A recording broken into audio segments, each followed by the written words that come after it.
Hello बच्चों, नमस्कार। कैसे हैं आप लोग? आई थिंक आपको मेरी आवाज़ सही से मिल रही होगी। आ, इससे पहले मैं परसेंटेज में आपको बता चुका हूं कि किस तरह से किसी भी प्रतिशत वैल्यू को फ्रैक्शन में कन्वर्ट किया जाए और किसी भी फ्रैक्शन वैल्यू को परसेंटेज में कन्वर्ट किया जाए। इतना काम बेसिकली हम पहले कर चुके हैं। तो आपने उसको बहुत अच्छे से देख लिया होगा, समझ लिया होगा कि किसी भी प्रतिशत मान को कैसे फ्रैक्शन में कन्वर्ट किया जाए, यानी भिन्न में कन्वर्ट कर दिया जाए, और किसी फ्रैक्शन को कैसे परसेंटेज में कन्वर्ट किया जाए। ये बिल्कुल बेसिक बात है और ये पहले निपट चुकी है पूरी तरह से, और इस पे बहुत ज़्यादा दिमाग लगाने की ज़रूरत नहीं है। अब हम यहाँ से कहना चाहते हैं आपसे कि जैसे कोई भी हमने फ्रैक्शन ली, कोई भी हमने फ्रैक्शन ली, बेटा हमने कोई भी फ्रैक्शन ली, राइट? कोई भी फ्रैक्शन ली हमने, fraction that is P upon Q, that is P upon Q. You can say in other language x upon by, anything else, कोई परेशानी की बात नहीं है। तो चलो मैं सरल लैंग्वेज ले लेता हूँ, मैंने यहाँ पर एक्स अपॉन बाई ले लिया। और हमेशा ध्यान रखना कि किसी भी फ्रैक्शन का जो डिनोमिनेटर होता है वो ओरिजिनल वैल्यू या वास्तविक मान होता है। ओरिजिनल वैल्यू, ओरिजिनल वैल्यू या वास्तविक मान होता है, और ये उसके रेस्पेक्ट में कंपेयर्ड वैल्यू होती है। ये उसके रेस्पेक्ट में कंपेयर्ड वैल्यू होती है। जैसे फॉर एग्जांपल मैं यहाँ पर एक एग्जांपल के तौर पे ले लूँ, आई होप आपको सही से दिख रहा होगा कि जैसे मान लीजिए मैंने 20% लिया और 20% की फ्रैक्शन 1/5, 20% की फ्रैक्शन 1/5, राइट? अब ये कंप्लीट वैल्यू है, it means original value. Original value ही हमेशा 100% मान होगा, यानी जिस वैल्यू को हम ओरिजिनल वैल्यू मानेंगे, जिसे वास्तविक मान मानेंगे, वो हमारी 100% वैल्यू होगी, ठीक है? यानी वो कंप्लीट है। तो कंप्लीट वैल्यू 5, 5 अगर 100 है तो 5 अगर 100 है तो एक कितना होगा? 20%। बिल्कुल क्लियर सी बात है। तो ध्यान रखना कि जिससे भी तुलना होगी, जिससे जांच होगी, जिससे जांच होगी, जिससे जांच होगी, वो ओरिजिनल वैल्यू और 100% मान होगा। ओरिजिनल वैल्यू और 100% मान होगा। यानी ध्यान रखना कि जो भी डिनोमिनेटर है वो हमेशा वास्तविक मान या 100% मान या ओरिजिनल वैल्यू या वास्तविक वैल्यू वगैरह वगैरह, अलग अलग भाषाओं में उसको बोल लेते हैं, उस सब का मतलब यही होता है, ठीक है? जैसे सपोज करिए आप लोग पढ़ ही चुके हो 16/2/3%, फ्रैक्शन क्या है इसकी? 1/6। बेटा 1/6 है, तो 1/6 में अगर वो कह दे व्हाट इज 16/2/3%, कि 16 से 2/3% कौन है, तो बेसिकली ये है, ये जो वन है ना, यही 16 से 2/3% है, क्योंकि ये 100% है। तो 6 इज 100%। अगर 6 100% मान है तो उसके रेस्पेक्ट में एक 16 से 2/3% मान होगा। तो और सरल भाषा में इसको ऐसे बोल लो कि किसी भी फ्रैक्शन का जो न्यूमरेटर है, किसी भी भिन्न का जो अंश है, वो हमेशा वो वैल्यू होती है जो परसेंटेज मुंह से बोला जा रहा है। जैसे 20% तो ये है 20%, 16 से 2/3% तो ये है 16 से 2/3%। अगर मैंने यहाँ पर लिखा 37.5%, तो 37.5% का मतलब 3/8। अब कौन है 37.5%? कि ये जो 37.5% है वो ये है, ये 3। क्लियर सी बात है। यानी मैं आपको ये बार बार बोलने की कोशिश कर रहा हूँ, जैसे 11 1/9% लिख दिया, what is this? This is 1/9। तो 11 1/9% कौन है? ये है। ये तो 100% वैल्यू है। इसके रेस्पेक्ट में अगर 100 का, अगर 9 100% वैल्यू है, तो 9 का जो एक है ना, वो कितना होगा? 11 से 1/9%। बहुत छोटी छोटी बातें, ये पहले खूब डिस्कस की जा चुकी हैं, थोड़ा सा और बढ़ा देते हैं उसको। अब जैसे उसने कह दिया कि किसी वस्तु का मूल्य 20% बढ़ गया, या किसी वस्तु का मूल्य 16 से 2/3% कम हो गया, या उसने कहा 25% कोई वैल्यू बढ़ गई, या उसने कहा या कुछ भी कह लो, 14 सही 2/7% वैल्यू बढ़ गई। तो इसका बेसिक मतलब क्या है? इसका मतलब मेरे प्यारे बच्चे ये है कि इसको हम कहते हैं 1/5। इनकी फ्रैक्शन सब आपको पता है, 1/6, इसको कहते हैं 1/4 और इसको कहते हैं 1/7, राइट। तो यानी किसी भी फ्रैक्शन का जो डिनोमिनेटर है वो 100% वैल्यू है और न्यूमरेटर ही वो वैल्यू है जो परसेंट बोला जा रहा है। 20% कौन है, 1 या 5? 1 है, 5 तो 100% वैल्यू यानी टोटल वैल्यू है। तो मुझे एक बात बताओ, अगर वो कह रहा है कि 20% वैल्यू बढ़ गई तो 20% वैल्यू तो ये है, इसका मतलब इसको बढ़ने की बात कह रहा है। मतलब जो वैल्यू पहले 5 थी, जो वैल्यू पहले 5 थी वो बढ़ के कितनी हो गई, 6। तो इसको हम और दूसरी लैंग्वेज में ये कह सकते हैं कि पहले 5 अब वो बन गई 6। ठीक है, जैसे इसकी बात करें तो इसका मतलब 6 घट के कितना, 1 घट के कितना बन गया, 5। तो इसको हम ये भी कह सकते हैं कि 6:5 बन गया, यानी पहले वैल्यू 6 थी अब हो गई वैल्यू 5।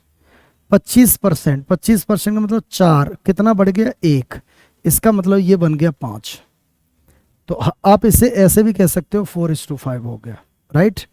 इसकी बात करें, 14 से 2/7% बढ़ गया, मतलब 7 बढ़ गया कितना, 1 बन गया क्या, 7 बढ़ के क्या बन गया, 8। तो दैट इज मीन ये बन गया आपका 7:8। ठीक है ना।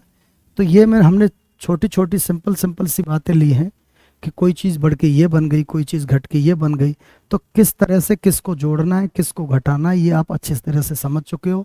यानी किसी भी फ्रैक्शन का न्यूमरेटर अगर बढ़ाने की बात कह रहा है, कोई परसेंटेज बढ़ाने की बात कह रहा है तो उसका न्यूमरेटर बढ़ जाएगा, ठीक है। अगर वो घटाने की बात कह रहा है तो उसका न्यूमरेटर ही घट जाएगा। अगर वो कह रहा है 20% बढ़ गया मतलब 5 से 6 बन गया। अगर वो कह रहा है 16 से 2/3% घट गया मतलब 6 से 5 बन गया, क्योंकि 1 घट गया, क्योंकि इसका मतलब ही ये है। 25% बढ़ गया का मतलब ये, तो 4 बन गया 5। 14 से 2/7% बढ़ गया मतलब 7 बन गया 8। बहुत ही छोटी सी बात थी और आई होप आप समझ ही गए होंगे। अब मैं चाहता हूं कि इनके छोटे छोटे क्वेश्चंस को बढ़ाकर हम लोग आगे की ओर बढ़ें। तो परसेंटेज को फ्रैक्शन, फ्रैक्शन को परसेंटेज, कोई वैल्यू अगर फ्रैक्शन में है 100 का मल्टीपल करके परसेंटेज वैल्यू, और अगर 100 का डिवाइड कर देते हैं तो फ्रैक्शन वैल्यू। ये सारी चीज़ें हमारे साथ घटित हो चुकी हैं। अब एक छोटा सा प्रश्न हमने स्क्रीन पे आपके सामने लेके आए हैं। प्रश्न क्या है, 50,000 का, या इससे आने से पहले एक और छोटी सी चीज समझ लो, उसके बाद कर लेंगे। what परसेंट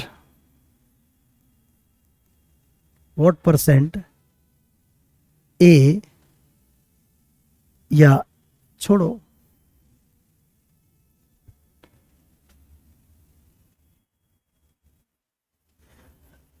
या how much percent A of B, how much percent A of B, या उसने कहा how much percent B of A. ये दो चीजें आपके सामने हैं। इसमें कह रहा है how much percent A of B and how much percent B of A. तो इसका मतलब क्या है, ये कह रहा है कि A, how much percent A of B, यानी ए बी का कितना परसेंट है, ए बी का, यानी जिससे जांच होगी। बेटा मैं क्या कह रहा हूं, जिससे जांच होगी, जिससे जांच होगी वो ओरिजिनल वैल्यू डिनोमिनेटर भी कह सकते हो, डिनोमिनेटर होगा, जिससे जांच होगी वो डिनोमिनेटर होगा, यानी वो ओरिजिनल वैल्यू होगी, यानी वो 100% होगी। अब how much percent A of B, यानी ए बी का कितना परसेंट है, किसका, बी का। तो इसका मतलब सीधा ए बटे बी इंटू 100, यानी बी से जांच हुई, ठीक है। How much percent of B of A, इसका मतलब बी किससे, ए से, मल्टीप्लाई बाई 100। 100 का मल्टीपल क्यों हो रहा है ये आप अच्छे से जानते हो, परसेंटेज बनाने के लिए, ठीक है, कोई नई बात नहीं है। अब जैसे एक क्वेश्चन आपके सामने आया है, इसको एक बार ही समझ लेते हैं। क्या कह रहा है, 50,000 का 120% का 0.08% किसके बराबर है? तो बेटा कुछ नहीं है, जो ये कह रहा है वही लिख लो। 50,000 का 120% मतलब 120/100 का 0.08% कितना होगा, यही तो बोल रहा है। तो इसमें कौन सी बड़ी बात है? 1 2 3 4, ये 4 कट गई पूरी। ठीक है, ओके, और तो कुछ कट नहीं रहा। 5 अठे 40, तो इसका मतलब ये बन गया 0.4 और 12 चौके 48, यानी आंसर बन गया आपका 48। सीधी सी बात, 48 योर आंसर। ठीक है, छोटा सा क्वेश्चन। नेक्स्ट, अगला देखो। 1 घंटे 45 मिनट की समय अवधि एक दिन का कितना परसेंट है? एक दिन मतलब 24 घंटे, और ये कितना है? 1 घंटे और 45 मिनट। यूनिट सेम होना चाहिए। तो 4 एकम 4 और 3 7/4, और किसका? 24 घंटे का परसेंटेज बनाना है तो 100 का गुणा। बेसिक कैलकुलेशन से आप कर सकते हो इसको, कोई बहुत बड़ी बात नहीं। ये 25 हो गया बेटा, 25 सत्ते 175/24। ठीक है, तो कितना बन गया? 7 बार तो जाना ही जाना है। कैलकुलेट आप खुद से करने की कोशिश करो, कैलकुलेट आप कर सकते हो। 25 सत्ते 175, 7 घटा दो, 5 2 168। अब बचा कितना? 7। ठीक है, पॉइंट लगाया, जीरो बढ़ाया, 70, लगभग 0.3, लगभग अप्रॉक्स। तो देख लो कौन सा आंसर है। ये हो नहीं सकता, ये ज्यादा निकल गया, ये भी ज्यादा निकल गया, का आंसर भी हो जाएगा आपका। ठीक है, इस तरह से बेसिक कैलकुलेशन के लिए फंसा सकता है आपको, तो आप इसके लिए तैयार रहें। ये कोई बहुत बड़ी बात है नहीं, बेसिकली इतना तो आपको करना पड़ सकता है।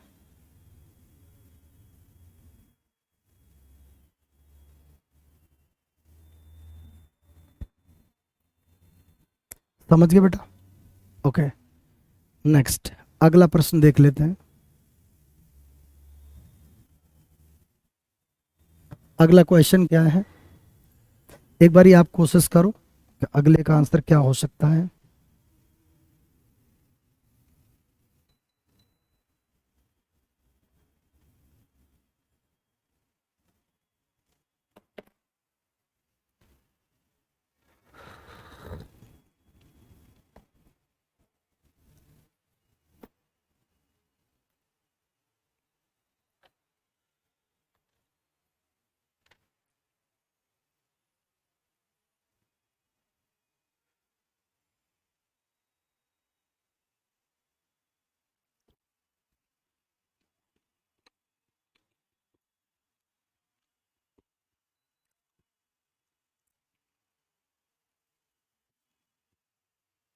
अगला क्वेश्चन कह रहा है यदि x माइनस वाई का 60%।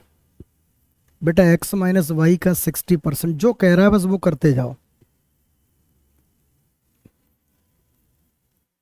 x प्लस वाई का 45%, कई तरीके हैं इसको करने का। ठीक है, फिर कह रहा है और y बराबर x का k% है, तो k का 21% क्या होगा? बेटा अगर देखा जाए तो ये क्या बन गया? x प्लस वाई बटे x minus Y is equal to, इसको भेज दो इधर, 15 चौके 60, 15 ती 45।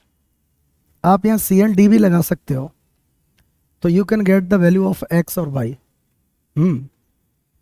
अगर आप सी एंड डी लगाओ ना, वैसे भी कर सकते हो, मैं ज़्यादा टफ नहीं करना चाह रहा, मैं दोनों ही तरीके से बता दूंगा। ऐसे इस क्रॉस मल्टीपल करो, 4x minus 4y, 3x plus 3y।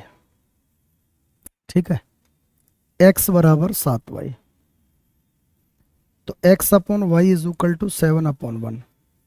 तो x और y की वैल्यू निकल आई, और यहाँ करके सी एन डी लगा सकते थे, तो सी एन डी लगाते तो x upon Y is equal to 4 + 3 बटे 4 - 3, तो x अपॉन वाई वही आपका 7/1। यानी इससे कर लो चाहे इससे कर लो, कोई बहुत बड़ी मेहनत की बात नहीं है।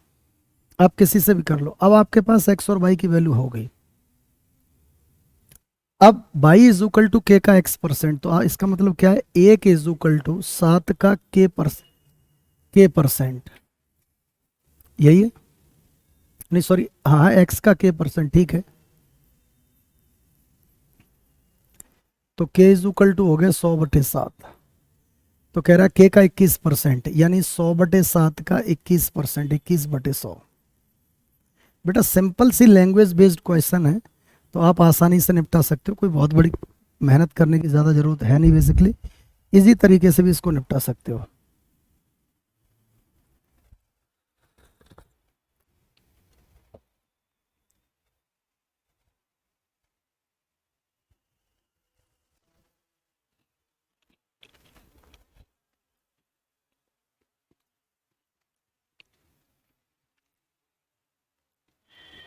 जब किसी संख्या को 216 से बढ़ाया जाता है तो वह स्वयं की 140% हो जाती है।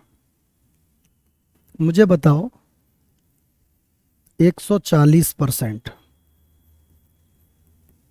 का मतलब हो गया 100% प्लस 40%। ये स्वयं है और ये बढ़ाया गया, ठीक है, तभी तो 140 बना। तो मुझे एक बात बताओ, कितना बढ़ाया गया, 40%, और वो कह रहा है 216 बढ़ाया गया। तो आप डायरेक्ट कह सकते हो कि 40% इज इक्वल टू 216। तो वह संख्या यानी 100% पूछा है, तो देखो चालाकी तो कहीं भी कर लो, 4 से डिवाइड करो, 4 पंजे 20, 4 चौके 16, यानी 10% की वैल्यू अगर 54 है तो संख्या स्वयं कितनी है, 100%, तो 100% की वैल्यू 540। तो आपका आंसर ए हो जाएगा। वैसे इसको और भी तरीके से यही निपटा सकते थे। 40% अगर फ्रैक्शन आपको याद है, इसका मतलब 2/5, ठीक है। तो 2 अगर 216 है तो 1 बराबर 108 हो गया, तो 5 बराबर 540 हो गया। कैसे भी कर लो, कोई उसमें अलग बात नहीं है।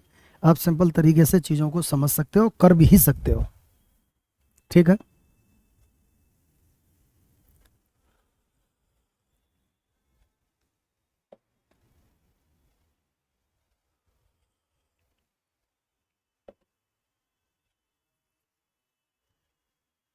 नेक्स्ट, अगला क्वेश्चन देखो। यदि किसी संख्या के 85% में 75 जोड़ा जाता है तो वो स्वयं बन जाती है। मतलब इसमें 75 जोड़ें तब वो स्वयं बने, स्वयं का मतलब 100%। तो ये बताइए इसमें कितना, 15%, 75 जोड़ने पर। तो इसका मतलब 15% 75 के बराबर हो गया, तो 1% 5 के बराबर हो गया। तो 100% अगर संख्या पूछेगी तो 500 हो जाएगा। बेटा बहुत छोटी बातें हैं, इस पे ज़्यादा दिमाग इतना लगाना नहीं है, आप कर सकते हो और समझ भी सकते हो, ठीक है ना।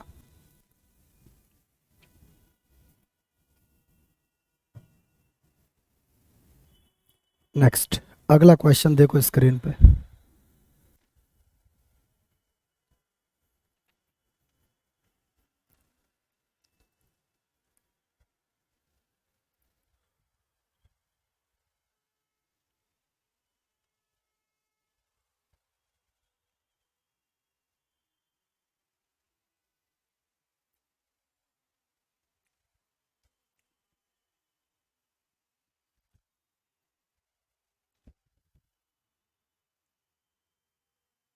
यदि किसी संख्या का 58 से 1/3% उस संख्या से घटाया जाता है तो हमें 640 मिलता है।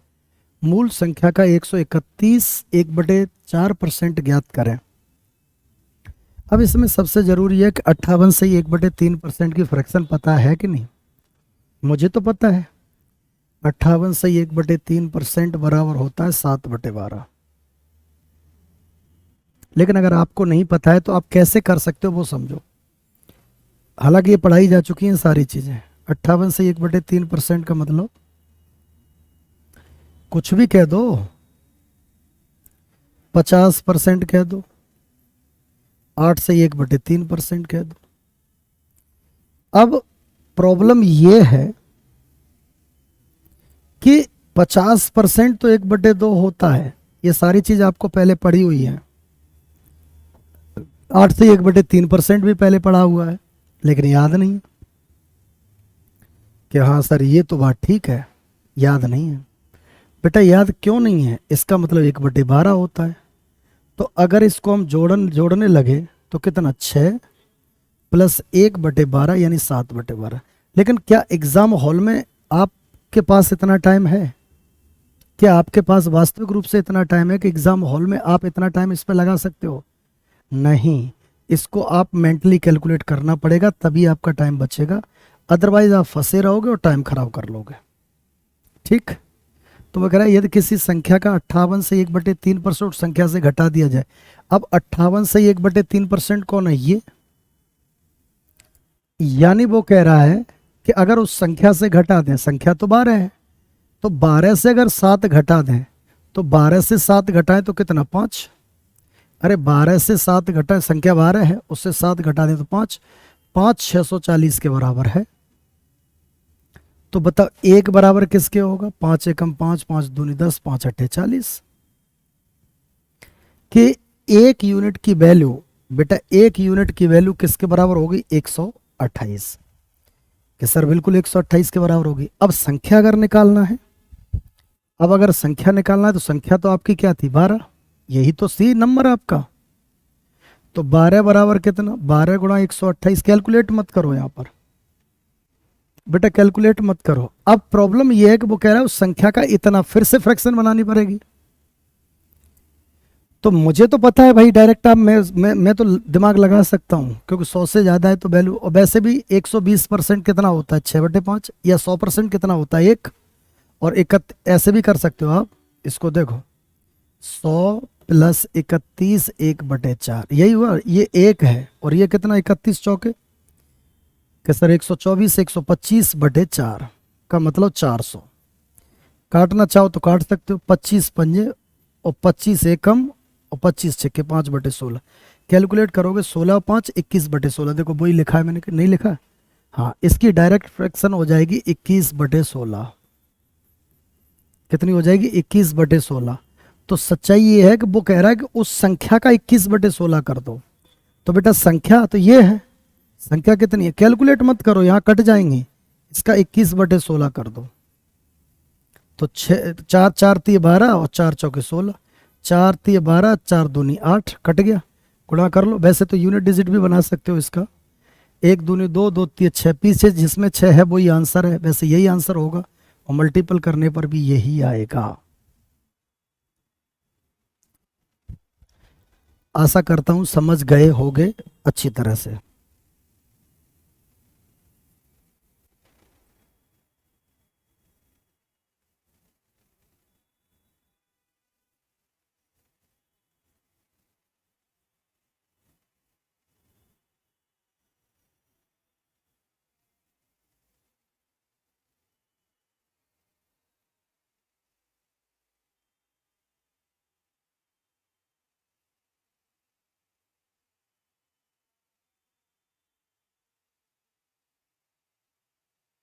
आगे बढ़े बेटा अगले क्वेश्चन पे।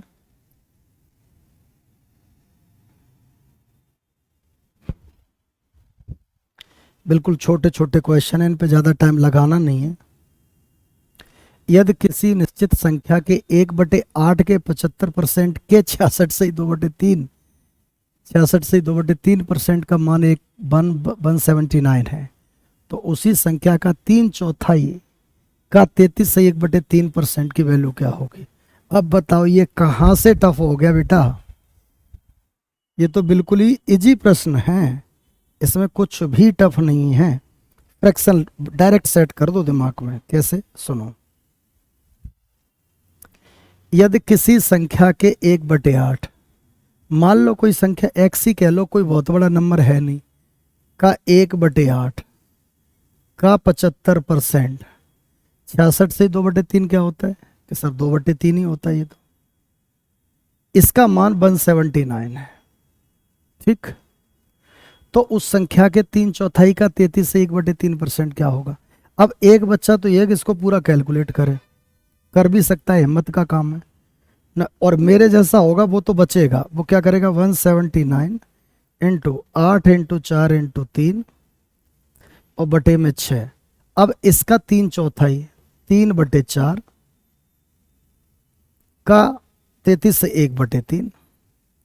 तो बेटा जो जो कटे काट दो। 3 से 3 कटा, 4 से 4 कटा। ठीक है। अच्छा, और कुछ कट रहा? 3 से 2 बार कट गया और 2 से 4 बार कट गया। आंसर ही आ गया 9 चौके 36, पीछे 6। पॉइंट तो बनेगा नहीं कहीं, और जब पॉइंट बन नहीं रहा तो आपका आंसर 716 हो जाएगा। अगर पॉइंट बनता तो ये पॉसिबिलिटी थी, लेकिन यहाँ पर पॉइंट बनने की कोई दूर दूर तक संभावना नहीं है, इसलिए इसका आंसर कितना हो जाएगा? 716। ठीक है बेटा, नेक्स्ट अगला प्रश्न देखो। अगला प्रश्न देख लीजिए।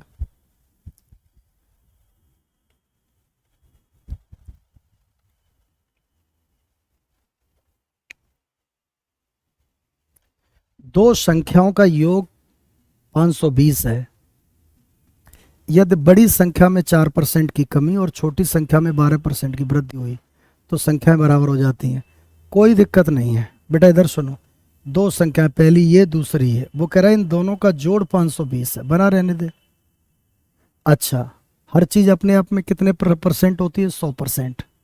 तो 4% की कमी है, वो कह रहा है एक्स का 96%, यानी इसमें 4% की कमी। वाई का 12% अधिक, यानी 112%। ये कह रहा है ये वैल्यू बराबर है। तो बेटा यहाँ से एक्स अपॉन वाई का अगर रेशियो निकालें तो 24 चौके 96, नहीं नहीं, 4 से कट रहा है, 4 दूनी 8, 4 चौके 16, 4 दूनी 8, 4 अट्ठे 32, 4 छक्के 24, 4 सत्ते 28। ठीक है, 16 छक्के 96, 16 सत्ते 112। तो ठीक है, बन गई बात 7/6। अब वो कह रहे हैं इन दोनों का जोड़ 520 है, तो हम क्या कह सकते हैं? 7 और 6 13 किसके बराबर है? 520 के। तो एक की वैल्यू 40 है बेटा। अब क्या पूछ रहा है? तो प्राप्त संख्याएं बराबर है, तो छोटी संख्या। अब छोटी आप किसको मान के गए? बाई को, क्योंकि वही छोटी है। तो इसका मतलब बाई, बाई मतलब 6 की वैल्यू 240। बेटा जब एक की वैल्यू 40 है तो 6 की वैल्यू 240, तो आपका आंसर सी हो जाएगा। बेटा आपका आंसर क्या हो जाएगा? C. Your answer will be C, right? Your answer will be सी।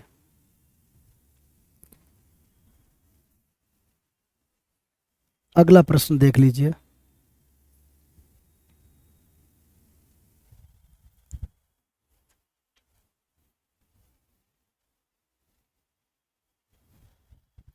दो संख्याएं तीसरी संख्या से क्रम से 30 और 37% कम है। ठीक, ओके। वह प्रतिशत जिसके अनुसार दूसरी संख्या पहले की तुलना में कम है। कुछ नहीं करना। टोटल संख्या कितनी है? 3, पहली, दूसरी और तीसरी। अगर इसको मैं 100 ले लेता हूं, अगर ये 30 कम है तो ये 70 है, अगर ये 37 कम है तो 63 है। अब वो ये कह रहा है the percent by which the second number is less than the first. अरे भैया सेकेंड नंबर 7 कम है। 7 कम है किससे? 70 से। जिससे कम होगा उसी से तो जांच होगी, नीचे 63 मत लिख लेना। आंसर 10% होगा। तो योर आंसर विल बी ए।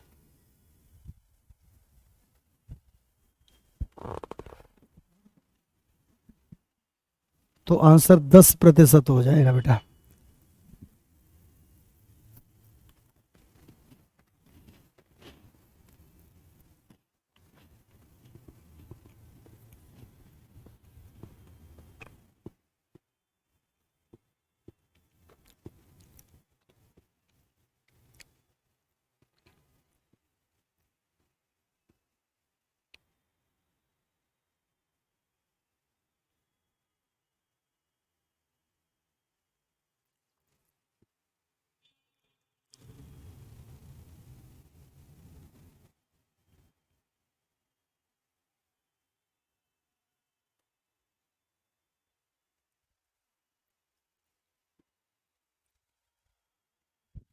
अगला प्रश्न बेटा।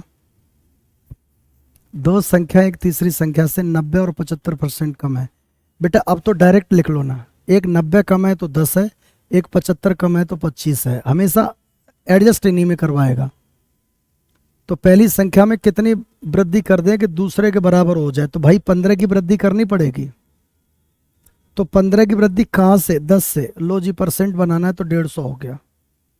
अब ये पूरा बार बार डिटेल में लिखना थोड़ी है, ठीक है। अब क्या कह रहा है, यदि ए की आय बी की आय का 40% है और बी की आय सी की आय से 24% अधिक है। ओके, तो सी की आय ए की आय से कितने परसेंट अधिक है, क्वेश्चन ये है। ऐसे क्वेश्चन कभी भी आए तो कोई ज्यादा परेशान होने की जरूरत नहीं है, एडजस्ट कर लिया करो। कैसे एडजस्ट किया करो, जैसे तीन लोग हैं ए बी और सी, ठीक है। ए, अब ए की आय बी की आय का 40% है।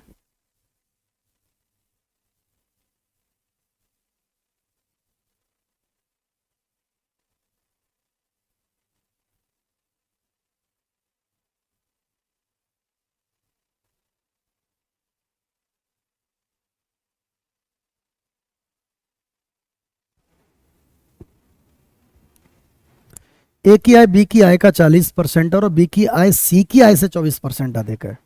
सी की आय से, तो आप या तो इसकी बी से जांच कर लो या सी से, कहीं से भी कर लो, कोई इशू नहीं है। तो मान लो सी को अगर 100 मान ले, परसेंटेज की सबसे कमाल की खासियत बात यह है, क्योंकि परसेंटेज का मतलब ही 100 का डिवाइड करना है। तो जब भी आप वैल्यू लेना चाहते हो तो आप वैल्यू लीजिए 100 के मल्टीपल में, ठीक है। तो 100 का न्यूनतम मल्टीपल तो कितना हुआ, 1। तो 1 में 100 का मल्टीपल करेंगे तो 100। तो हमने सी को ले लिया। अब बी की आय सी की आय से 24% अधिक है, इसका मतलब ये 124 है, ठीक है। ए की आय बी की आय से 40% है, नहीं, ए की आय बी की आय का 40% है। अब बेटा बी 124 है, अब इसका 40% करेंगे तो 2/5, ठीक है। तो ये 248/5 में, तो स्टेप बाय स्टेप बता दे रहा हूं। तो 5 × 4 = 20, 5 × 9 = 45 और 5 × 6 = 30। ये आ गया 49.6। बेटा कितना है, 49.6।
सॉरी बेटा, थोड़ी अर्जेंसी थी इसलिए कॉल अटेंड कर ली। अब इसमें क्या कह रहा है, तो सी की आय ए की आय से कितने प्रतिशत अधिक है। अब बताइए, सी ऑलरेडी हम पहले 100 ले चुके हैं बेटा, सी को हम कितना ले चुके हैं 100, ठीक है। अब कितने प्रतिशत अधिक है। अब कंफ्यूजन किस बात का है पता है, ये तो क्लियर है कि इतना अधिक है, कितना 50.4। अभी मैं आपको बताता हूं, तो ये दो आंसर तो कभी हो नहीं सकते। अभी बताता हूं क्यों नहीं हो सकते, कि अगर मैं इसको तोड़ के लिखूं तो 49.6%, या वैल्यू लिख लो 49.6 प्लस कितना बचा इधर 4, इधर 4, इधर यानी 0.8, यही बचा। अब मुझे बताओ, जिससे जांच करते हैं उसको 100% वैल्यू लेते हैं, तो वो कह रहा है कि ए से सी कितना अधिक है। तो ए ये कितना है बेटा 100%, बोलो क्लियर। तो यानी जिससे जांच करते हैं तो ये 100% वैल्यू हो गई, प्लस अब ये। अब सोचने वाली बात है कि नज़दीकी ऑप्शन है, लेकिन बिल्कुल नज़दीकी नहीं है, काफ़ी गैप है। अगर चालाकी देना चाहो तो यहां में एक बात समझ में आती है कि 1% लगभग 5% के बराबर, 5 के बराबर है, लगभग 5 के बराबर है। सुन पा रहे हो मेरी बात को, या 0.5 के बराबर कह दो ना, कोई दिक्कत नहीं। 0.5 के बराबर है 1%, तो इसका मतलब 0.8 किसके बराबर होगा 1+% के बराबर, यानी 2 पर तो जा ही नहीं सकता। तो 2 पर नहीं जा सकता, ये तो 4 है, तो इसका मतलब आंसर हो गया 101.6%। इसे अप्रोक्सीमेशन से हमने कर लिया, तो ये आपका 1.6% निकलेगा लगभग, ठीक है। तो आपका आंसर हो गया 101.6%। अगला प्रश्न देख लो भाई, ए बी से 25% अधिक है और बी सी से 40% कम है। अभी बिल्कुल बेसिक क्वेश्चन चल रहे हैं, इनको लगातार प्रैक्टिस में लेते चलो और बढ़ते चलो, यही तरीका है। ए बी से 25% अधिक है और बी सी से 40% कम है। यदि सी डी से 30% अधिक है तो ए डी से कितने कितने प्रतिशत कम है। अब ऐसा लग रहा है कितना भारी भरकम क्वेश्चन है, लेकिन बेसिकली ऐसा है ही नहीं। बेटा मेरी बात को समझ पा रहे हो, इसमें कुछ नहीं, आप कुछ भी रेशियो बना दो, फ्रैक्शन बना दो, या परसेंटेज 100 मान के बना दो, कुछ भी बना के कर दो, कोई दिक्कत नहीं है। कैसे सुनो, देखो तरीके तो कई हैं इसके। अब इसमें 4 हैं, A B C D, A B C और डी। ए बी से 25% अधिक है और बी सी से 40% कम है। यदि सी डी से 30% अधिक है, अब अगर इस डी को ले लेता हूं मैं 100, यदि सी डी से 30% अधिक है तो ये 130 है। बी सी से 40% कम है, बी सी से 40%। अब बेटा 130 का 40% 2/5 कम का मतलब 3/5 है। ओ भाई कोई 2/5 कम है तो मतलब 3/5 है। 5 दूनी 10, 5 6 30, ठीक है। तो ये 78 हो गया। अब क्या कह रहा है, ए बी से 25% अधिक है। अब बेटा 78 का 25% यानी 78 का 1/4 करो, वो बढ़ा दो, तो 4 एकम 4, कितना बचा 3, 4 ने में 36, 4 पंजे 20, यानी इतना ज़्यादा है। तो 20 जोड़ो 78, 88, 98 यानी 97.5।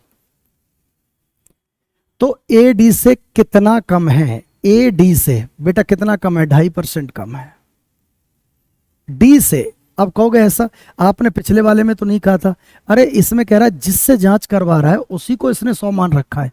तो अगर डी 100 है ना तो ये 2.5 तो कम है, तो डी 100 से अगर कोई 2.5 कम है तो 2.5% कम है, क्योंकि जांच 100 से 2.5% होता है, यानी 2.5% होता है। अब मैं अगर इधर आ जाऊं, मेरी बात सुनो, एक दूसरे तरीके से ले लूं, ए बी से 25% अधिक है, ए और बी, ए बी से 25% अधिक है, किससे बी से। तो इसका मतलब अगर मैं इसको 100 ले लूं तो ये 125, रेशियो कितना बना 5 और 4, ठीक है। बी सी से 40% कम है बेटा, बी सी से 40% कम है, इसका मतलब ये, तो रेशियो बना 3 और 5, बोलो ठीक है। तो एक तरीका ये है कि ए बी 5-4, बी सी 3-5, दोनों में बी कॉमन है, तो इसको सेम कर दो, तो ये कैसे सेम होगा, 12 पर, यहाँ 3 का मल्टीपल, यहाँ 4 का, यहाँ 3 का मल्टीपल, यहाँ 4 का। तो बेटा ये कितना बना, 15, 12 और 20।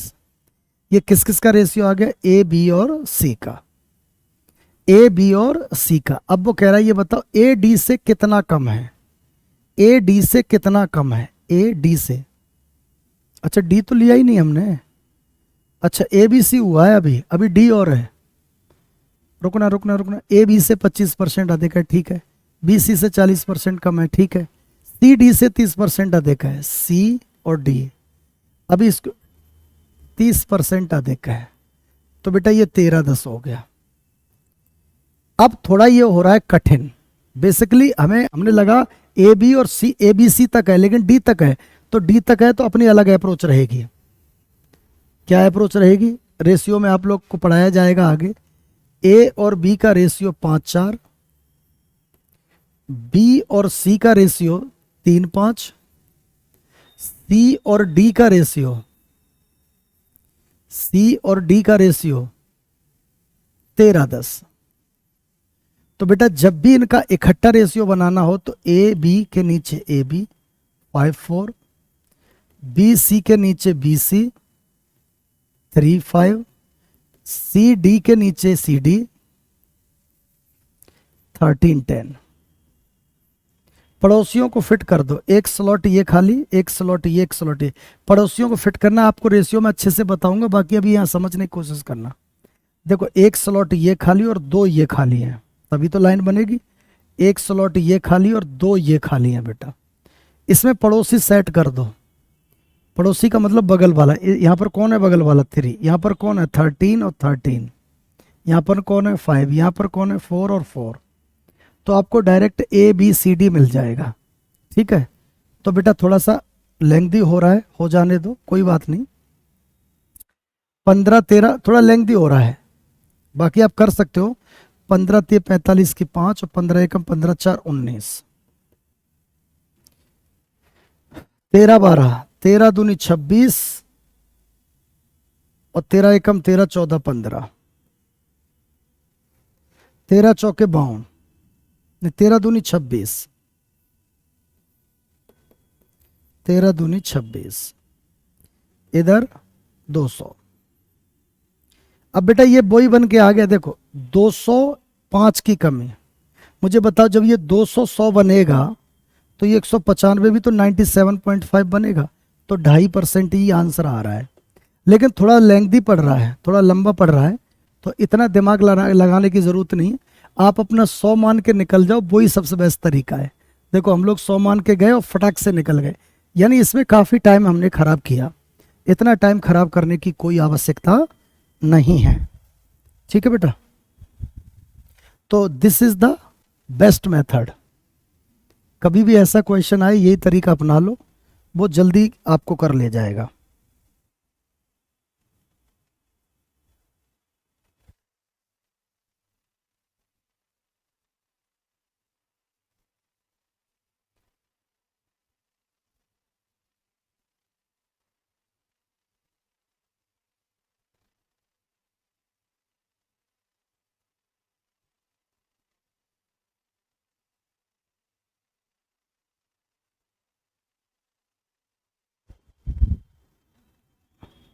अच्छा हाँ, एक काम कर सकते थे रेशियो वाले में।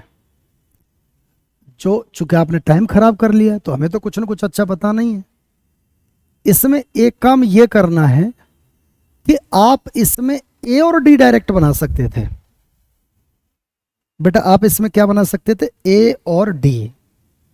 अगर आप ए और डी को डायरेक्ट बना लेते तो मेहनत कम पड़ती, पर कोई बात नहीं, अगर ए और डी को भी बनाते तो भी करना ही पड़ता। ऐसे ही कर लो, ये ठीक है। अगला क्वेश्चन, यदि किसी संख्या का 60% संख्या के 20% से 120 अधिक है। सिर्फ बेसिक क्वेश्चन, छोटे छोटे एग्जाम में इस टाइप के क्वेश्चन मिलते रहते हैं। अब इसका एक बार आंसर करो। यदि किसी संख्या का 60% संख्या के 20% से 100 अधिक है, तो संख्या का 28% संख्या के 33 1/3% से कम है कितना। अब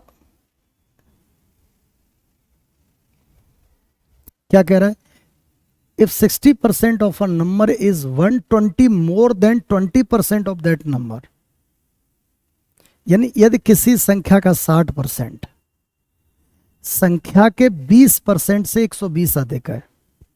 अब ऐसे ही लिख लो डायरेक्ट, माना संख्या x का 60% 3/5, कि यदि किसी संख्या का 60% संख्या के 20% से, इसका 20% करो 1/5, 20% से 120 अधिक है, यानी किसी संख्या का 60% उस संख्या के 20% से 120 अधिक है।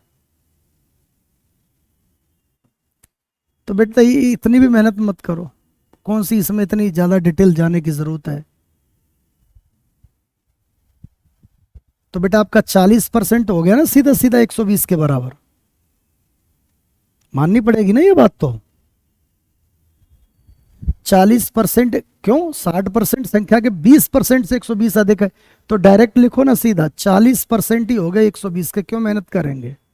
तो 1% 3 के बराबर हो गया, और 1% 3, तो संख्या तो 300, तो हिंदी में लग रहा है थोड़ा गलत लिखा है, तो संख्या के 28% का 33 से 1/3% से कम है। तो बेटा अब 28% की फ्रैक्शन क्या होगी, प्रॉब्लम फिर से वही चीजें डायरेक्ट पता होंगी तो आप कर ले जाओगे। तो 28% संख्या का 28%, अरे 28% का मतलब आप कह लो 7/25 का 33 से 1/3 से कम, the number is less than, तो इसका कितना करो, 33 से 1/3 कितना हो गया, 1/3 से कम तो 2/3। बेटा इसकी लैंग्वेज में थोड़ी दिक्कत है, 1 मिनट रुक जाओ, पूरी लैंग्वेज इसकी हिंदी इंग्लिश में इधर उधर कंफ्यूजिंग कर रही है।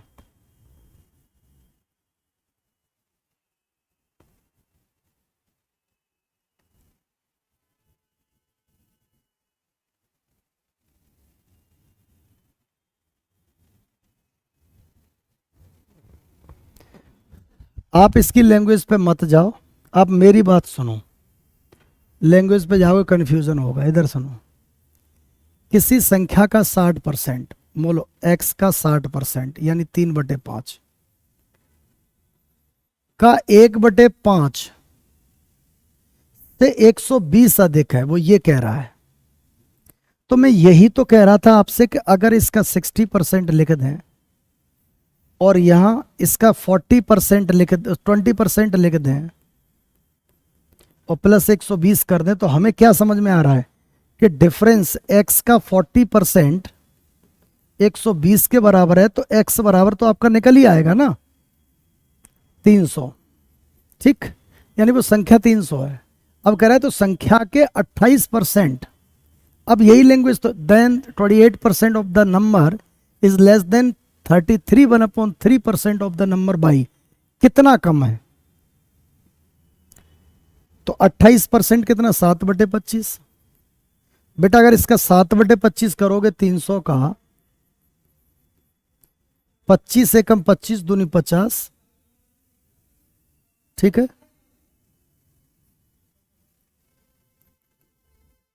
ओके, बस तो यहीं पर कर लो 300, ये कितना कम है डिफरेंस, तो 28% का 33 से 1/3% कितना कम है। अब आपको उसको एनालाइज कर जाना है, ठीक है बेटा, तो उसमें कोई ज्यादा फंसने की जरूरत है नहीं बेसिकली। तो इनका इकट्ठा करोगे तो कितना आ जाएगा, 5 सही 1/3, तो डायरेक्ट यहीं पर 300 का या 3 का कर लो, परसेंट नहीं लगाओ, तो 5 से 1/3 16/3, तो आंसर विल बी 16 बन जाएगा, ठीक है। नेक्स्ट अगला क्वेश्चन देख लो भाई, अगला क्वेश्चन क्या है, यदि x का 22% 150 है और z का 22% 300 है, बाई कॉमन कर दिया दोनों में, ठीक है, तो x और z का संबंध पूछा है। मतलब क्या कहना चाह रहा है ये, मतलब ये कहना चाह रहा है कि रिलेशन से बाई को हटा दो, x का 22%, x का 22/100 बराबर 150। ठीक है, x का 22% 150 है और z का 22% 300 है। तो यहां से y की वैल्यू क्या आई ये बताओ। y की वैल्यू आई 150 इंटू 100/x। अब वो कह रहा है z का 22%, अभी बताता हूं, z का 22% बराबर 300 है। तो यहां से y की वैल्यू कितनी निकली, 300 इंटू 100/z। यानी ये दोनों वैल्यू आपस में बराबर होंगी क्योंकि y के मान है। तो आप यहां से कह सकते हो क्या कि 150 into 100/x is equal to 300 into 100/y। बिल्कुल बेसिक। तो बेटा 100 से 100 कटा, इससे ये एक बार, ये दो बार। तो यहां से एक बात क्लियर हो गई कि यहां से एक बात क्लियर हो गई, y is equal to 2x। बेटा y is equal to 2x। अच्छा, तो x और z का संबंध मांग रहा है। बेटा किसका संबंध मांग रहा है, x और z का। तो x और z का अगर संबंध सेट करना है तो बेसिकली करेंगे कैसे, तो सीधा सीधा है, किसी एक में उठा के रख दो, डायरेक्ट निकल आएगा। ठीक है, किसी एक में भी उठा के रख दो। जैसे आप यहां रखोगे y की वैल्यू तो 2x के फॉर्मेट में या z के फॉर्मेट में निकल आएगा। या एक काम करो, इतनी भी मेहनत मत करो, और छोटा कर लो इसको। कैसे, सुनो मेरी बात। इसने क्या कहा, x का 22% बराबर 150, और छोटा कर लो, कोई दिक्कत नहीं है, कोई टफ नहीं। अच्छा, z का 22% बराबर 300। हम यही काम कर रहे हैं, रेशियो कर दो अपॉन में। तो 22 से 22 कट गया, ठीक है ना बेटा, 22 से 22 कट गया। तो x upon Z is equal to 1/2, खत्म हो गया। 2x is equal to Z है कहीं ऑप्शन, है 2x is equal to Z, D answer हो गया। बिल्कुल भी टफ नहीं है, निहायत ही इजी है। ओके, नेक्स्ट अगला करो, तब तक आप अपने आप करो फटाफट।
बहुत इजी प्रश्न। ए की आय बी की आय से 24% अधिक है तो बी की आय ए की आय से कितने परसेंट कम है।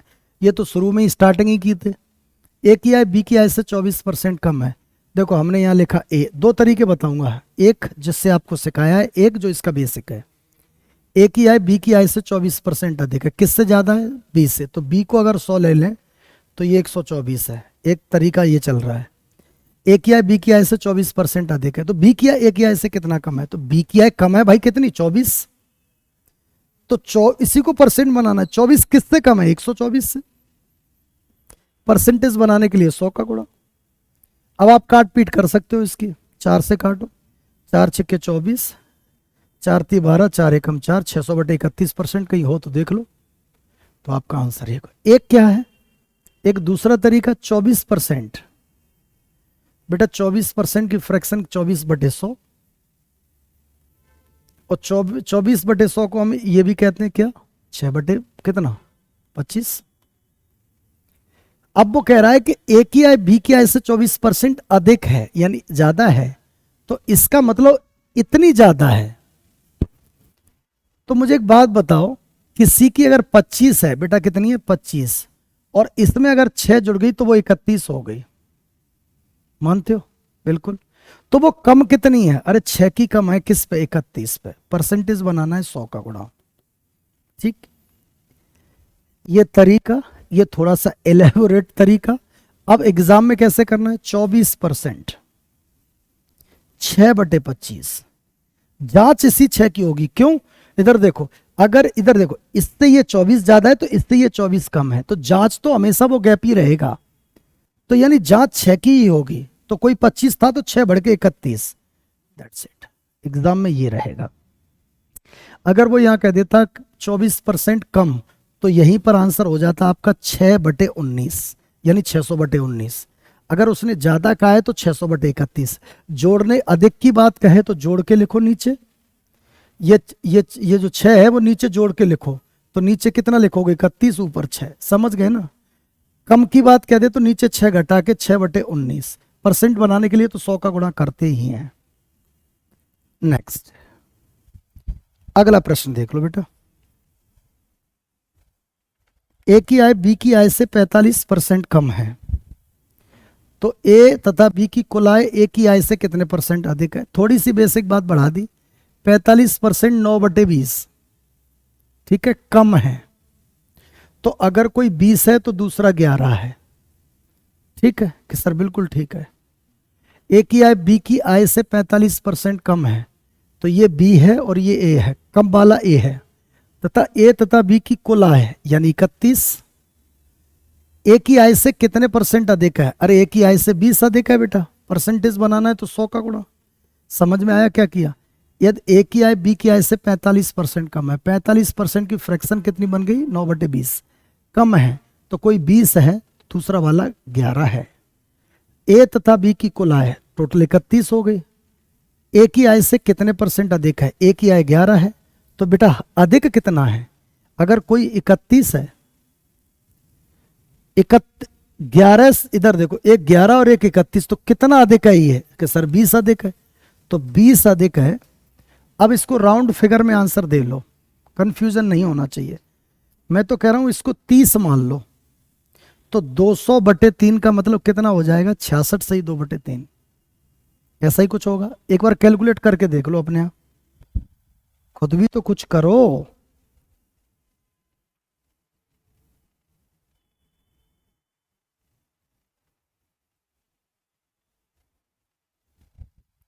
कि सर कैलकुलेट करने में बड़ा टाइम लगेगा। अरे सर बहुत मेहनत पड़ जाएगी।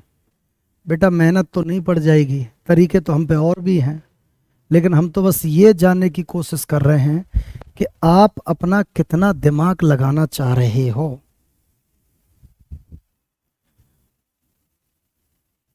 नहीं ना, थोड़ा गड़बड़ कर गए हम।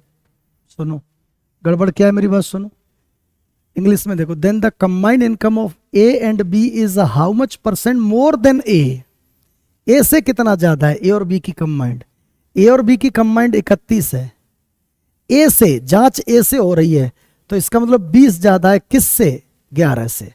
परसेंटेज बनाना है तो ये बनेगा आपका। तो बेटा ये कितना बन गया? 2000। अभी मैं एक और तरीका बताता हूं। 11, तो 11 एकम 11, बची कितनी? 9। 11 अट्ठे 88, यानी क्लियर हो गया आपका आंसर ये होगा। और वैसे भी आप अपना दिमाग लगा सकते थे कि 1/11 बराबर 9.09 है। ठीक है, 1/11, तो 20 का गुणा कर दो इसमें, 20 का गुणा करोगे तो यही आ जाएगा। ठीक है, हाँ जी।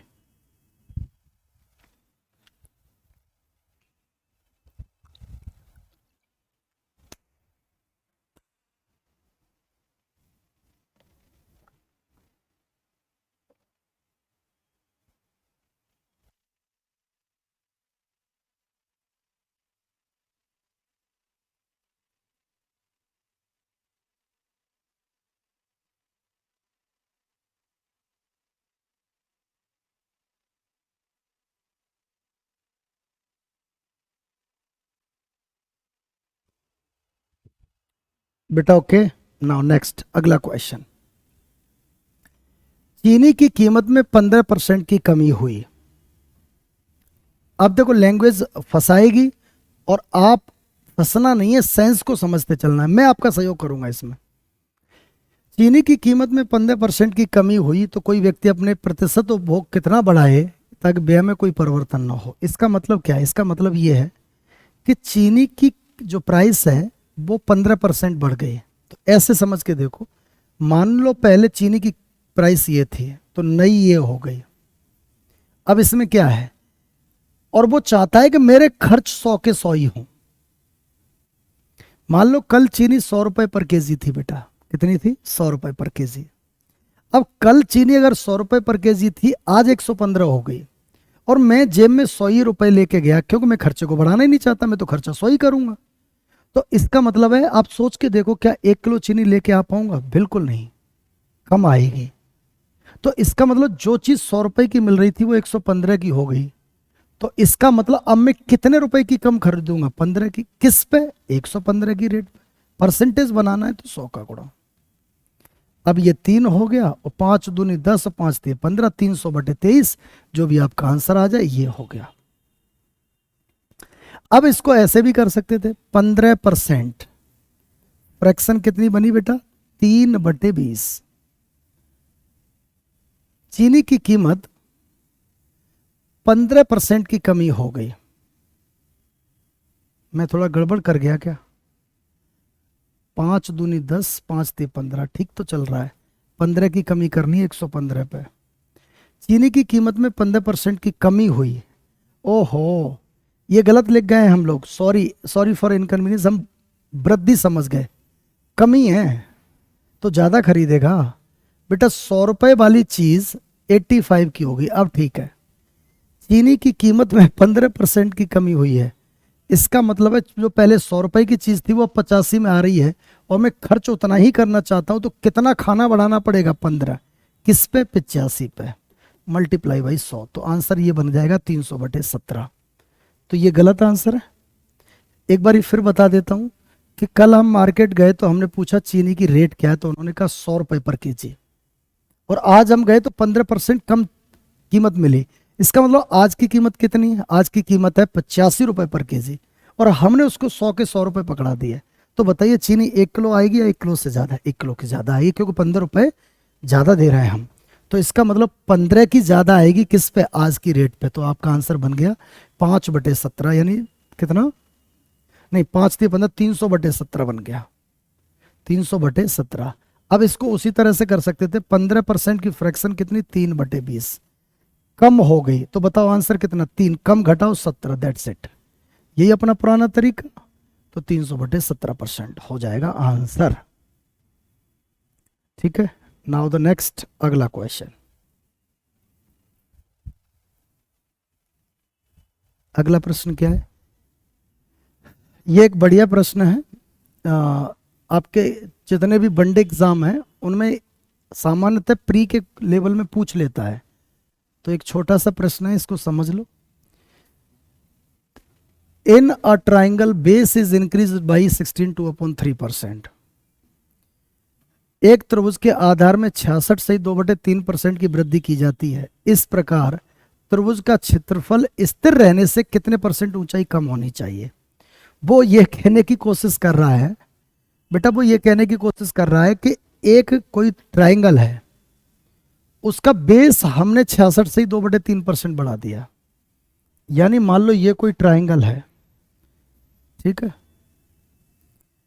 ट्राइंगुलर कोई भी चीज है, 3D हो गया जब हाइट की बात कर रहा है तो इसके बेस को हमने बढ़ा दिया ऐसे करके, तो इसकी हाइट कम हो गई। बोलो सही है? तो इसका मतलब वो कह रहा है कि बेस अगर 66 से 2/3% बढ़ा दिया है तो हाइट कितनी कम करें? सबसे पहले तो यह है कि 66 2/3% की जो फ्रैक्शन होती है वो 2/3 होती है।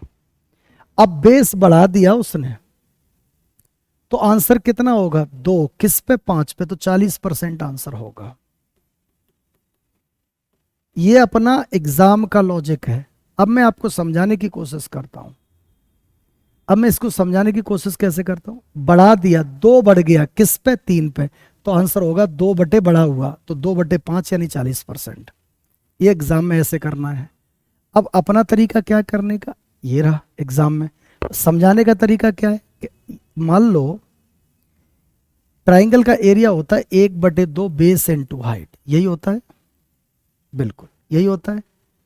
अच्छा, कांस्टेंट वैल्यू से हमें कोई मतलब नहीं है, चलो मैं तो कह रहा हूं मतलब है, ले लिया चलो।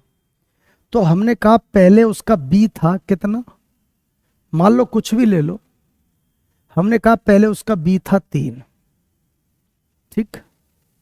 अच्छा, नया बी कितना हो गया भाई, 2 बढ़ गया है तो 5।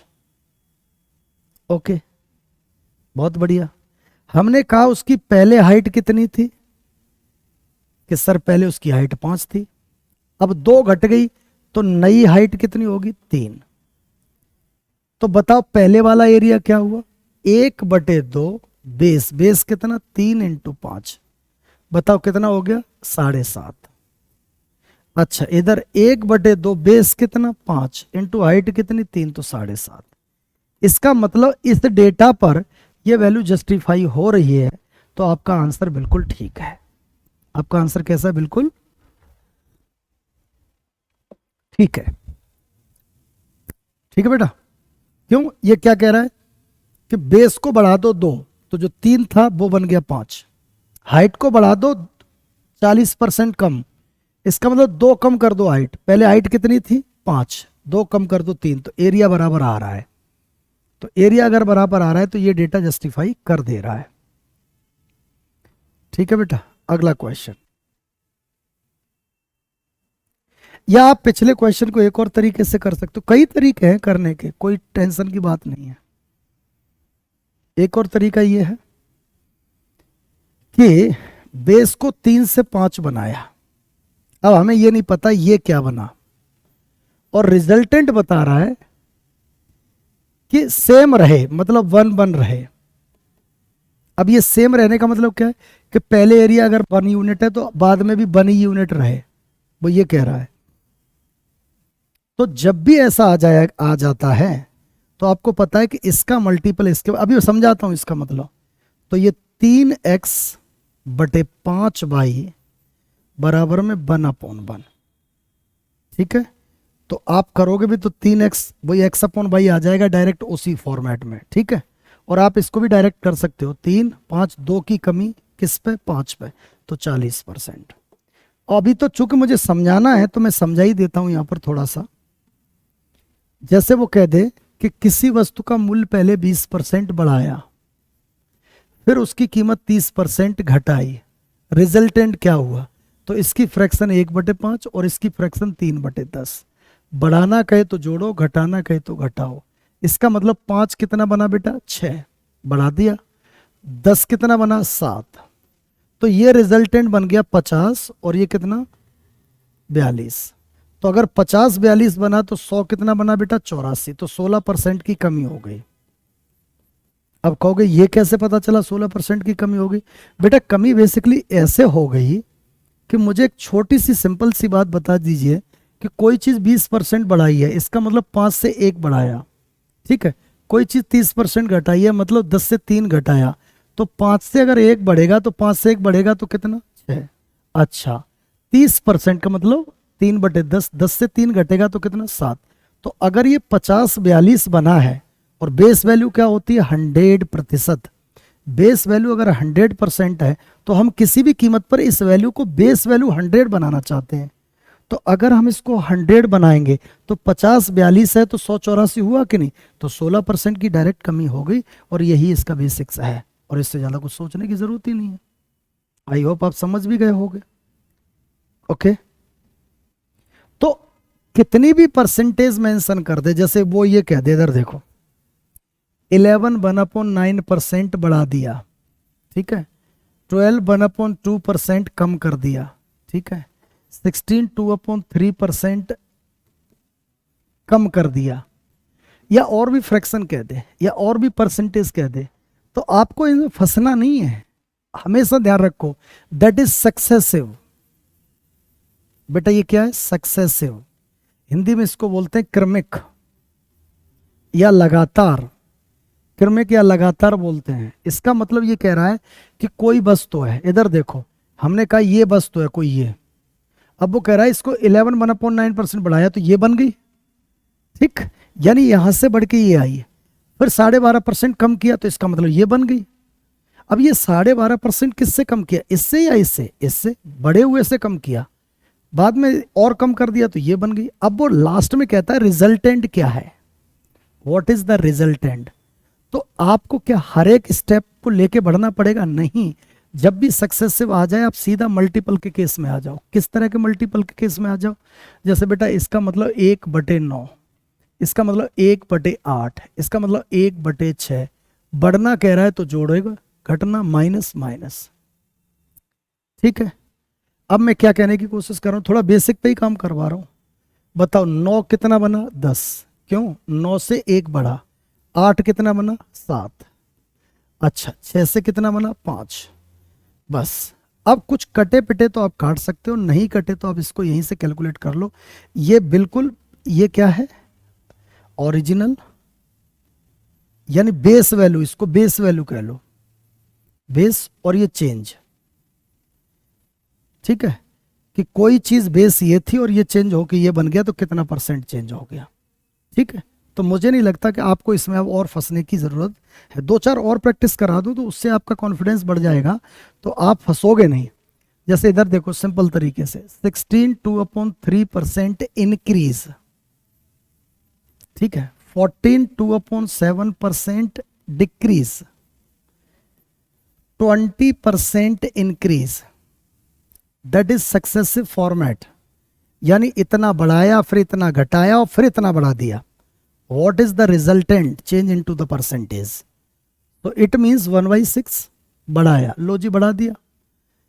1/7 घटाया, बेटा जो कहे वो कर दो, 1/5 बढ़ाया। अब वो क्या कह रहा है, यहां से ये चला, यहां से ये चला और यहां से ये चला। ठीक है, तो there is no need to confuse। 6 क्या बना बेटा, 7, राइट। 6 से 1 बढ़ा 7 बना, और 7 से 1 घटा 6 बना। घटा क्यों, 7 से 1 घटेगा, और 5 से 1 बढ़ा 6, 5 से 1 बढ़ा 6 बना। अब मैं एक और चीज बताता हूं, अभी पहले बेसिक कराता हूं। 6 × 7 × 5, इधर 7 × 6 × 6। बेटा हमको यहां क्या मैसेज मिल रहा है कि देखो 7 से 7 कट गया और 6 से 6 कट गया, तो क्या बचा, 5 बना 6। तो 5 अगर 6 बना तो 50-60 बना, और 50-60 बना तो 100-120 बना। तो इसका मतलब ये हमको क्या मैसेज दे रहा है, रिजल्टेंट 20% का इंक्रीजमेंट हो गया। रिजल्टेंट 20% का इंक्रीजमेंट हो गया। ठीक है, कि अगर किसी वस्तु का मूल्य 16 से 2/3% बढ़ाकर उसकी कीमत 14 से 2/7% कम करके पुनः 20% की वृद्धि कर दें, तो ultimately at result what % change, तो that will be change in 20%। ठीक है, क्लियर। कभी भी आ जाए, अरे 3 क्या 30 आ जाए तो भी आप कर ही ले जाओगे, उसमें कौन सी बड़ी बात है। अच्छा, अब मैं यहां से क्या मैसेज दे रहा हूं कि आप ये मल्टीपल करके यहां लिख रहे हो फिर काट रहे हो, तो ये काम तो आप पहले भी कर सकते थे। 6, देखो बेटा 6 7 5 और 7 6 6, यही तो था। तो मैं क्या कह रहा हूं कि कॉमन चीज जहां मिले इधर से इधर में कुछ भी तो काट दो। कैसे, 7 से 7 कटा, 6 से 6 कटा, तो 5 से 6 ही आया लास्ट में। तो जरूरत क्या है इतना टाइम खराब करें इन चीजों पर, जरूरत नहीं है।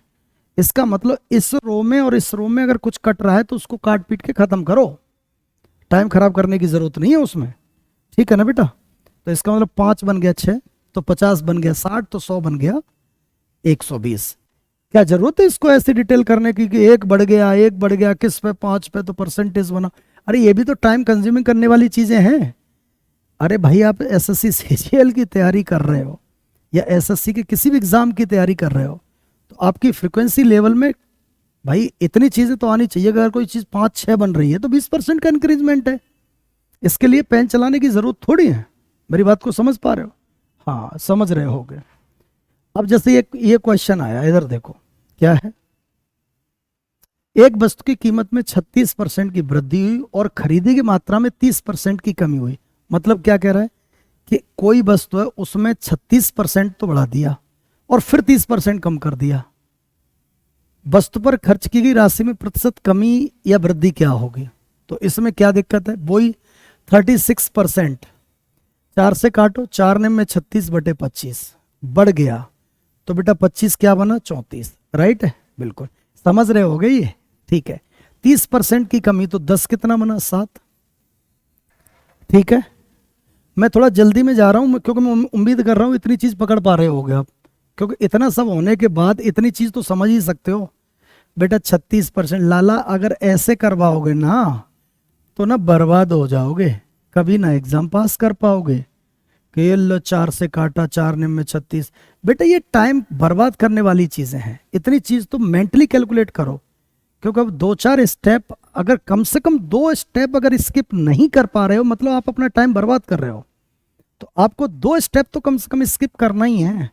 तो 9 बढ़ गया 25 पे। अब देखो, एक तो तरीका ये है कि कुछ काट लो, और एक तरीका ये है कि तुम्हारा मन ना काटने का है तो मत काटो। ये बन गया 250, और ये 7 चौके 28, 7 21 22 कितना 23, 238।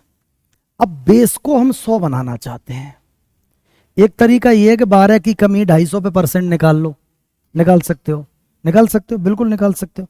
और एक हम चाहते हैं, इधर देखो, इधर देखो कि 100 बना लो, इधर डायरेक्ट परसेंटेज कन्वर्ट हो जाए। वैसे कठिन नहीं है, 12 की कमी करो 250 पे, परसेंटेज बनाओ, लो जी आ गया आंसर। 50 से काटो 2 बार, 50 से काटो 5 बार, यही है। 12 दूनी 24/5, ये आ रहा है कमी। दोनों ऑप्शन दिए, ये आंसर है। लेकिन हम कह रहे हैं आप थोड़ी और चालाकी दे सकते थे। कैसे? मुझे एक बात बताओ, एक 0 दिखाई दे रहा है ना, तो मान लो ये 10 है, तो ये 25 का भाग दो इसमें। तो 25 का अगर भाग दोगे तो कितना बनेगा, 25 8 200, 25 निम्न 225, ठीक, क्योंकि हम ये 10 बनाना। अरे 25 से डिवाइड कर दिया दोनों को, 25 निम्न 225, 35, 13 बचा, 13 ही बचा, और 25 पंजे 125, ठीक है। अरे 13 बचा यानी 130, और 25 दूनी 50। अब बेटा मुझे एक बात बताओ, अरे ये 9.52 यही बन रहा है, 25 निम्न 225 पॉइंट लगाया। अब इधर एक 0 तो इधर भी एक 0, मतलब 10 का गुणा, तो ये जब 100 बनेगा तो ये 95.2 बनेगा, मतलब 4.8% की कमी कर दी। तो कैसे भी कर लो, आना उसी रास्ते है, उससे बच के नहीं जा सकते। समझ पा रहे हो मेरी बात को? हाँ जी। तो बेटा अगला क्वेश्चन एक बारी देखो स्क्रीन पे, क्या है। The price of oil increased by 20%. However, its consumption decreased by 18.1/3%. What is the percentage increase or decrease in the expenditure? अब सेम चीज बिल्कुल सिंपल तरीके की, कुछ नहीं करना है, सीधा आपको अगर फ्रैक्शन पता है तो डायरेक्ट निकल जाओगे, नहीं पता है तो घूमते रहो। मेरी बात को समझ रहे हो? कि हाँ सर समझ तो रहे हैं। कि जैसे अगर इसकी तो पता है 1/5 कहाँ है, 1/5। अब इसकी बताओ 18 से 1/3 की है भाई, 18 से 1/3 की बताओ। कि सर अरे सर फंस गए हम तो, अरे इसमें यही चीज तो रटनी है, यही चीज तो एग्जाम में आपके टाइम बचाएंगी। मेरी बात को समझ पा रहे हो? हाँ बेटा चलो, अगर इसकी बात करें तो ये आप 11 कितना 60, तो 20% बढ़ गया और ये घट गया। तो बताओ 5 बेटा क्या बना 6, 60 कितना बना 49, यही है, 6 से कट गया। अब 50 बन गया 49, तो डायरेक्ट 100 कितना बनेगा 98। 2% की कमी हो गई, कमी डिक्रीज, तो डिक्रीज बाई 2%। ठीक है भाई, तो अभी के लिए इतना ही। अभी इसी से आगे कंटिन्यू करते हैं 20 क्वेश्चन से, तब तक 20 अपने कंप्लीट हो गए। अभी थोड़ी देर में फिर से बढ़ाएंगे अगले वीडियो में।